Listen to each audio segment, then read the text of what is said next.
Balan and you're watching Expose India. नमस्कार, आप देख रहे हैं एक्सपोज इंडिया और मैं हूं आपके साथ राजश्री सिंह। शुरुआत करते हैं आज के बुलेटिन की।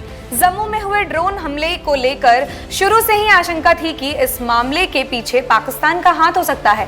खबर है कि पाकिस्तान ने चीन से बड़ी संख्या में ड्रोन खरीदे हैं और ये भी जानकारी दी कि पाकिस्तान की तरफ से ड्रोन पिज्जा डिलीवरी या दवाइयों की डिलीवरी के लिए नहीं खरीदे थे, लेकिन इतनी जल्द इन ड्रोन का इस्तेमाल इस काम में होगा, ये जांच की बात है। बता दें कि अभी सेना या वायुसेना के पास जो राडार है वो बड़े लड़ाक विमानों की टोह लेने के लिए है। अब दुश्मन एक साथ सैकड़ों ड्रोन से अटैक करने की भी योजना बना रहे हैं। ऐसे में सेना कुछ ड्रोन को मार गिरा सकती है, लेकिन कुछ सेना को नुकसान भी पहुंचा सकते हैं।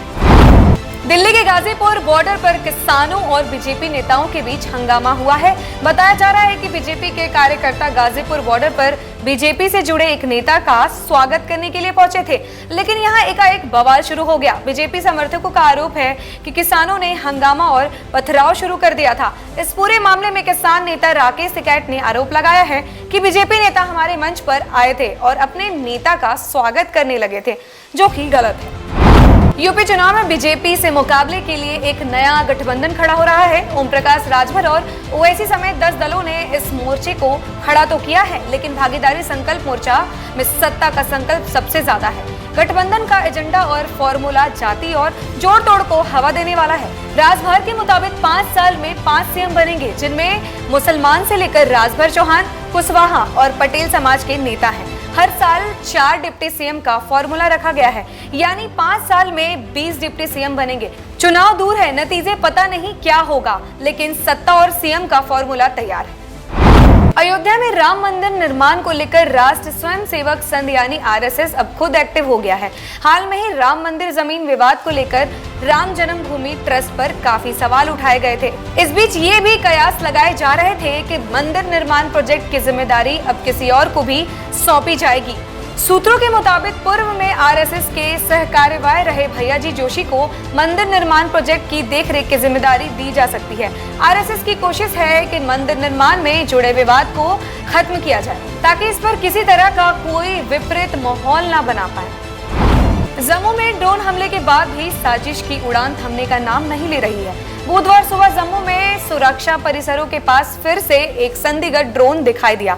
आपको बता दें कि बीते दिन 4 दिनों में जम्मू में कल 60 ड्रोन गतिविधियां देखी गई। इन घटना को लेकर एनएसजी और सीआईएसएफ हरकत में आ गए हैं। हमले से निपटने के लिए अब एनएसजी और सीआईएसएफ के डीजी ने जम्मू पहुंचकर हालात का जायजा लिया और साथ ही सीमा पर एंट्री ड्रोन सिस्टम को लेकर भी सुझाव दिया। सुप्रीम कोर्ट ने बुधवार को एक अहम फैसला सुनाते हुए निर्देश दिया है कि जिनकी मौत कोरोना के कारण हुई है, सरकार उनके परिवारों को मुआवजा दे। हालांकि ये मुआवजा कितना होगा ये खुद सरकार तय करेगी। सुप्रीम कोर्ट ने ये भी माना कि कोविड से हुई मौतों पर 4 लाख रुपए का मुआवजा नहीं दिया जा सकता है। हालांकि सुप्रीम कोर्ट ने इसके साथ ही एनडीएमए से कहा है कि सिस्टम बनाया जाए जिससे कम से कम मुआवजा दिया जा सके। साथ ही सुप्रीम कोर्ट ने एनडीएमए के अधिकारियों को फटकार लगाते हुए कहा कि सरकार कोरोना से मरे लोगों के डेथ सर्टिफिकेट जारी करे। ट्विटर भले ही अमेरिका के कानून से चलता हो, लेकिन भारत में उनके खिलाफ देश के कानून के हिसाब से कार्रवाई होनी चाहिए। यानी वजह है कि ट्विटर पर ताबड़तोड़ मुकदमे दर्ज किए जा रहे हैं, चाहे वो गाजियाबाद के धर्मांतरण मामले पर हो या भारत का गलत नक्शा पेश करने पर। वही संसद की स्टैंडिंग कमेटी ने भी ट्विटर से सवाल पूछे हैं। यानी एक शब्द में कहे तो ट्विटर का टाइम फिलहाल अच्छा नहीं चल रहा है। ट्विटर पर हाल में ही कई एफआईआर दर्ज की गई है। पंजाब में अगले साल होने वाले विधानसभा चुनाव से पहले पंजाब की सियासत में हलचल जारी है। इस जारी हलचल के बीच नवजोत सिंह सिद्धू ने बुधवार को कांग्रेस महासचिव प्रियंका गांधी वाड्रा से मुलाकात की। ऐसे में अब अटकलें लगाई जा रही है कि क्या पंजाब में सियासी झगड़ा अब सुलझ जाएगा। बीते दिन खबर मिली थी कि नवजोत सिंह सिद्धू की मुलाकात राहुल गांधी और प्रियंका गांधी से हो सकती है, लेकिन राहुल गांधी ने ही साफ किया कि वो ऐसी कोई मीटिंग का हिस्सा नहीं है। दिल्ली के विश्वास नगर में सिलेंडर की दुकान में धमाके से 4 लोगों की मौत हो गई। पूरी दुकान में जले सिलेंडर और गैस के चूल्हे बिखरे पड़े हैं। इनमें बाइक भी खाक हो गई। वहीं दिल्ली के तुगलकाबाद में एक शॉपिंग सेंटर में भीषण आग लग गई। फर्नीचर और मिठाई की 4 दुकानों में आग भड़क गई। आग पर काबू के लिए करीब दर्जन भर दमकल की गाड़ियों ने मशक्कत की। इसमें सिलेंडर ब्लास्ट से आग लगने की आशंका जताई जा रही है। इसके अलावा दिल्ली में मुड़का में खिलौना गोदाम में आग लग गई, जिसमें लाखों का माल जलकर राख हो गया। अब समय है आज की अजब गजब खबर का। गुजरात के वडोदरा में एक सोशल वर्कर ने पेट्रोल हाइक का विरोध करने का एक अनूठा रास्ता निकाला है, जिसके तहत जो भी व्यक्ति वंदे मातरम और भारत माता की जय के नारे लगाएगा उसे मुफ्त में पेट्रोल दिया जाएगा।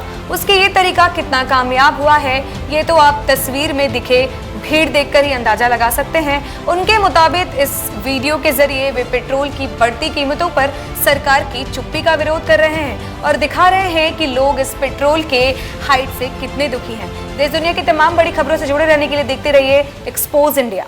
Hi guys, this is Alia Bhatt. Hi, this is Vidya Bhatt. Hi, I am Mary Com. Hi guys, this is Neetu Chandra. Hi, this is Sana Khan. Hi, this is Suraj Pancholi. Hi, this is Aftab Shivdasani. नमस्कार, मैं हूं अमन यतन Verma. Hello, I am Ritu Singh. नमस्कार, सलाम, सत श्री अकाल. This is Vivek Oberoi. नमस्कार, मैं Manoj Tiwari. Hi, this is Sanchita Banerjee. Expose India, keep watching. Expose India. Expose India. Expose India. Keep watching. Expose India. Expose India. Expose India. Expose India. Expose India. Expose India. Expose India. Expose India.